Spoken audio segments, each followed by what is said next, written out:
I did want to share with you because in reading the book and listening to a lot of the podcasts, I know you guys, baseball was a big part of it, what you guys are talking about. And I was not, growing up, I was a gay little Lord Fauntleroy. So I was into theater and musicals and that kind of stuff.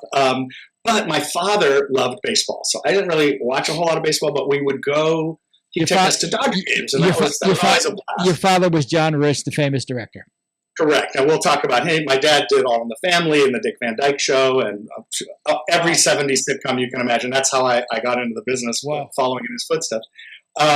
But when I went to college, my first 2 years were at the University of Pennsylvania, which is the one Ivy League school that everyone forgets is an Ivy League school. And it was true. I was in Philadelphia, and it was 1986, and there was a big World Series between the Mets and the Red Sox. And I was going to New York, and I was on the Amtrak, and I went to the bar to get a beer, and I was a college student. So I said, how much is the beer? And the lady goes, $2 if you're a Mets fan, $3 if you're a Red Sox fan. She goes, what are you? And I looked at her and I said, I'm a Dodger fan. And I was some kind of insane moron. She didn't throw me off the train.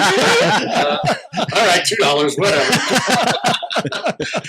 That's hilarious.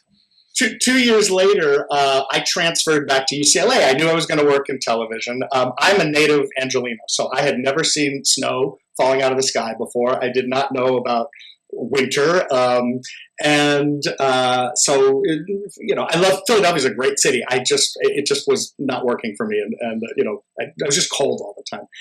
So I moved home, and that's 1988. And I've been to one World Series in my whole life. And it ended up being a super famous one. It's where Kirk Gibson hit the home run. And it was a grand slam, and he hit it right to the section that we were sitting in, which was the cheap seats. And I don't remember, it was left field, right field. But it was right to us, and you couldn't tell whether it was going to be out or whatever. And we only could tell that it was this monster home run, which they then, I think, won the game and won the whole series because the entire stadium just stood up. And no one left for hours. But anyway, those are my two baseball contributions that I can give to you guys. But that's great. That's about the extent of it.